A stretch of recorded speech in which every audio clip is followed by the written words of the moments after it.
आप सबों का लिविंग हैप्पी में मैं नरेंद्र कुमार सहृदय स्वागत करता हूं। मित्रों, आज हम वेलनेस सीरीज में ही देखने जा रहे हैं नी पेन। जैसा कि अक्सर उम्र के साथ साथ या कई बुरी आदतों के वजह से, बुरी लाइफ स्टाइल के वजह से, गलतियों से, कई कारणों से हम नी पेन से पीड़ित रहते हैं। तो आइए हम इसके बारे में काफी कुछ जानते हैं। तो सबसे पहले तो ये जान लें कि नी पेन, घुटने का दर्द होता क्या है। तो यह परिणाम है हमारे घुटने में, हमारे जॉइंट्स में बहने वाले जो साइनोवियल फ्लूइड है उनकी कमी हो जाती है, उनकी मात्रा घट जाती है उम्र की वजह से, जिससे कि लुब्रिकेशन हमारे नी जॉइंट में घट जाते हैं और तभी से हमारे इसमें पेन शुरू हो जाते हैं। इसके साथ ही हमारे घुटनों में स्टिफनेस आ जाती है, फ्लेक्शन की कमी हो जाती है, एक्सटेंशन करने में समस्या आ जाती है नी जॉइंट का, और ओस्टियोआर्थराइटिस जो कि बियर और टियर है हमारे जॉइंट्स का, यह भी धीरे धीरे डेवलप हो जाते हैं स्टिफनेस के कारण। आज के युग में यह हमारे मिडिल एज के लोगों में भी काफी पाया जा रहा है, क्योंकि इसके कारण ही हमारे मसल में स्वेलन, इन्फ्लेशन आ जाते हैं और यह tendon, membranes lining the joints, ये सब की वजह से होते हैं। यह ज्यादा उम्र वाले के लिए तो बहुत ही ज्यादा पीड़ादायक हो जाता है। तो आइए हम इसकी बात करते हैं कि इसके क्या कारण हैं।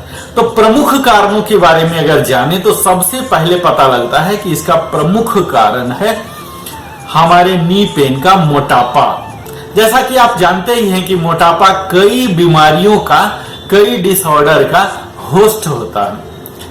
नी इंजरी अगर हमारे कभी हो गए हैं और लंबे समय तक या तो हम खड़े ही रहते हैं या हम बैठे ही रहते हैं, तो यह भी हमारे नी पेन के काउजेज में आते हैं। और कभी हम खड़े होते हैं तो इम्प्रॉपर पोस्चर में खड़े होते हैं, एक ही पैर पर खड़े होते हैं, हम प्रॉपर एक्सरसाइज नहीं करते हैं, या कई बार एक्सट्रीम कोल्ड वेदर में रहते हैं, इसके कारण भी होते हैं। और महिलाओं में मेनोपॉज के दौरान भी होते हैं, और बुढ़ापा आने पर तो होता ही है। तो यह कुछ प्रमुख कारण हैं जो कि जिसके कारण हमारे नी पेन हो सकते हैं।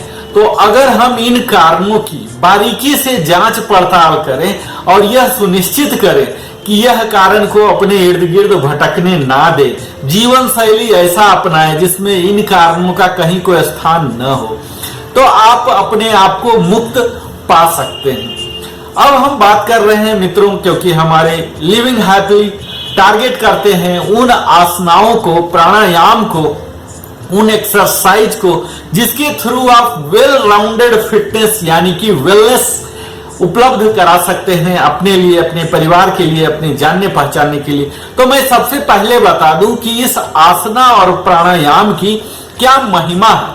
तो यह हमारे अवेयरनेस को सुधारता है, हमारे अलाइनमेंट को, जो हमारे नी अलाइनमेंट है, इन्हें सुधारता है।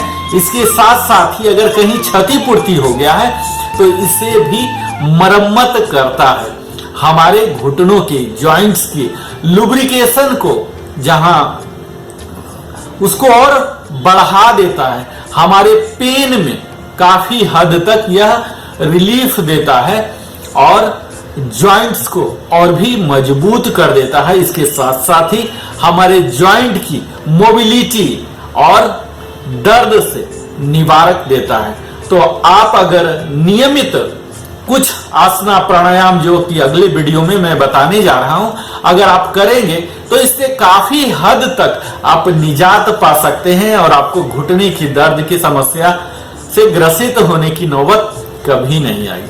मित्रों, हम सब जानते हैं कि हम लोग का, सबका लाइफ स्टाइल अलग है, ज्योग्राफिकल कंडीशन अलग है, अलग अलग कारणों से ये हो सकते हैं। तो हमें आसन, प्राणायाम भी हमें अपने लाइफ स्टाइल, हमारे वर्किंग रिक्वायरमेंट, एनर्जी रिक्वायरमेंट के मुताबिक ही चुनना है, जो कि किसी एक्सपर्ट के गाइडेंस पर आप ले सकते हैं। हमारी अगली वीडियो आप देखेंगे जो कि नी पेन पर टारगेटेड मैं करता हूं। इसके साथ ही आपको यह ध्यान देना है कि जब भी आप खड़े हो रहे हैं, जब भी बैठ रहे हैं, तो करेक्ट पोस्चर में बैठिए।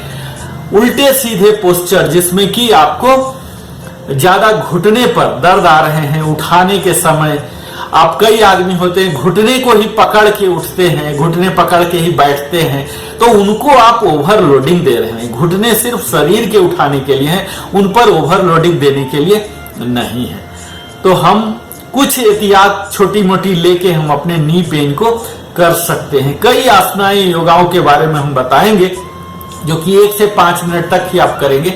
इसके साथ ही इस वीडियो के मार्फत मैं बताऊं मित्रों कि अगर हम कुछ अपने लाइफ स्टाइल में, जीवन शैली में थोड़ा बहुत ही परिवर्तन कर पाए, ट्रांसफॉर्मेशन कर पाए, तो आपको बहुत ही अच्छा परिणाम दिखेगा। जैसा कि मैं हमेशा कहते रहा हूं, हमारी सुबह यानी कि दिन का शुरुआत 3 ग्लास गुनगुना पानी के साथ कीजिए। जमीन में बैठ के थोड़ा थोड़ा सिप सिप करके, घूट घूट करके, अगर संभव है तो उस 1 लीटर पानी को आप पूरे 5 मिनट लगाकर जमीन में बैठकर पीजिए।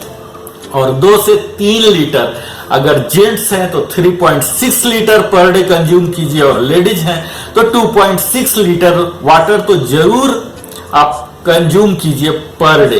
अपने बॉडी वेट को आइडियल बॉडी वेट में रखिए, ओवरवेट में नहीं दीजिए, ओबेसिटी कैटेगरी में मत रखिए। बीएमआई को कंटिन्यू मेजर करते रहिए, और चूंकि हमारा वजन ज्यादा हो जाता है तो घुटने पर भी ज्यादा वजन आ जाते हैं, जो कि दर्द के कारण बन जाते हैं।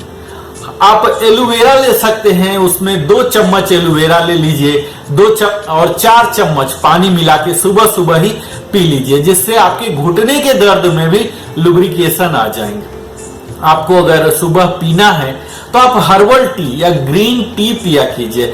आप कैफीन जैसे कॉफी, चाय और एरिनेटेड ड्रिंक्स, ये सबको अवॉइड कीजिए जहां तक हो सके, और भरपूर मात्रा में पीले और ऑरेंज फ्रूट्स और वेजिटेबल्स जैसे कि कैरोट है, एप्रिकॉट है, स्क्वाश है, मैंगो है, ऑरेंजेज है, मेलन है, ये सब में अल्कलाइन की मात्रा बहुत ज्यादा होती है, जो कि एंटीऑक्सीडेंट होते हैं प्रकृति में मित्रों।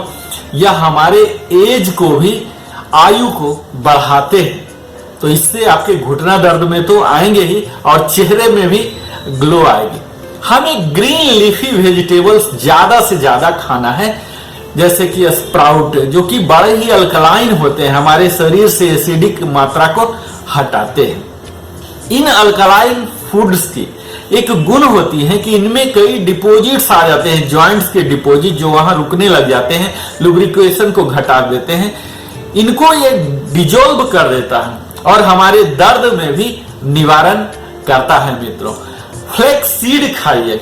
अगर आपको घुटने का दर्द है तो मेरा यह सलाह होगा कि फ्लैक्स सीड को किसी भी रूप में आप फ्राई करके जैगरी के साथ खा सकते हैं, फुला के भी पी सकते हैं, कई तरीके हैं आप खा सकते हैं, जिससे आपके इन्फ्लेशन जो जॉइंट के हैं फूल जाता है, वहां रेडिश हो जाते हैं और दर्द रहते हैं, कई बार धब्बे, कालापन तक हो जाते हैं।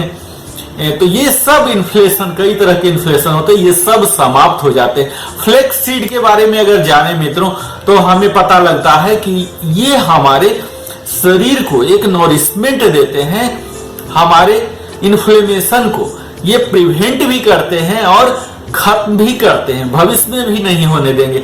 इसके साथ ही यह हमारे नर्व डिसऑर्डर कई तरह के होते हैं, यहां तक कि कैंसर है और बैड कोलेस्ट्रॉल को भी ये निकालते हैं फ्लैक्सीड मित्रों, क्योंकि इन फ्लैक्सीड में प्रोटीन बहुत ही उच्च मात्रा में होती है, विटामिन होते हैं, मिनरल होते हैं, इन सब हमारे शरीर को पोषक तत्व, जो जरूरी पोषक तत्व चाहिए, ये सब देते हैं। इनके साथ ही इनमें फाइबर भी होते हैं, जो कि हमारे फूड को, हमारे मील को स्टेबलाइज करते हैं और शरीर से गंदगी को निकालते हैं, हमारे ब्लड शुगर को भी स्टेबलाइज करते हैं। कैंसर तक से लड़ने की क्षमता इन फ्लैक्सीड में है मित्रों। ओमेगा 3 फैटी एसिड है, जो कि हमारे ब्रेन फंक्शन तक को बूस्ट करते हैं। तो अगर आप नी पेन से सफर कर रहे हैं तो फ्लैक्सीड जरूर अपनाइए। और इसके साथ ही मैं आपको बता दूं कि कुछ चीज ऐसी हैं जिसे हमें नहीं खाना है, जिसमें मुख्यतः है रिफाइंड फैटी फूड कई होते हैं जो आपको मालूम होता है, डीप फ्राइड स्पाइसी फूड जो कि एसिडिक होते हैं, हमारे बायो रिद्म को पूरे तहस नहस कर देते हैं और इन्फ्लेमेशन को बढ़ाते हैं। इसके साथ साथ ही हमारे दर्द को और भी ज्यादा भयानक बना देते हैं। अगर आप घुटने के दर्द से सफर हो रहे हो तो आपको सीढ़ी पर नहीं चढ़ना है जब तक कि घुटने अच्छा से ठीक ना हो जाए। आप स्टैंडिंग आसना को और रिक्लाइन आसना को कर सकते हैं जो कि आपके घुटने को स्ट्रेंथ देगा। और धीरे धीरे जैसे जैसे आपके घुटने के दर्द शुरू हो जाते हैं आप धीरे धीरे आसना को शुरू कीजिए। और इसके साथ साथ ही प्राणायाम तो अवश्य ही कीजिए, विशेषकर कपालभाति प्राणायाम कीजिए जो कि आपके बोन और मसल मास को बढ़ाएगा, उसके डेंसिटी को बढ़ाएगा, यानी कि मजबूती प्रदान करेगा। इसके साथ साथ ही उसके इन्फ्लेमेशन को बिल्कुल घटा देगा और आपके मसल के लिगामेंट और जॉइंट को एक मजबूती, तंदुरुस्ती, लचीलापन देगा। तो आप कपालभाति कीजिए, इसके साथ ही नाड़ी शोधन प्राणायाम भी कीजिए जो कि हमारे स्ट्रेस को खत्म करेगा। आपके दर्द पर से आपके ध्यान को कहीं और लगाइए जो कि हमारे शरीर के तो रिलैक्स देता ही है, इसके साथ साथ हमारे मस्तिष्क को भी रिलैक्स करता है, हमारे हार्मोन्स को में एक संतुलन पैदा करता है, इसके साथ साथ ही सारे तरह के दर्द से निवारण करता है। तो मित्रों, आज इस लघु वीडियो में आपने देखा कि किस तरह से हम बैक पेन, नी पेन के बारे में अगर हम जानकारी रखते हैं, स्पेशली उसके कारण के बारे में जानते हैं, कैसे योगासन और प्राणायाम हमें मदद कर सकते हैं और कैसे हम एक अच्छा सा लाइफ स्टाइल अगर हम विकास कर लें, अपना लें तो किस तरह से यह मदद करेगा। इसके साथ साथ ही हमने देखा कि कपालभाति और नाड़ी शोधन के साथ इसके विशेष तरह से लगाव है जो कि नी पेन में विशेष योगदान है। इसके साथ ही आपने देखा कि फ्लैक्सीड कैसे उसके विटामिन, मिनरल्स सब हमारे शरीर को घुटने के दर्द के लिए मददगार साबित है। बहुत बहुत धन्यवाद हमारे साथ बने रहने के लिए नरेंद्र कुमार की ओर से। फिर मैं मिलता हूं इसी प्रकार एक और पावरफुल और आपके लिए यूजफुल वीडियो के साथ। तब तक सप्रेम धन्यवाद नरेंद्र कुमार की ओर से।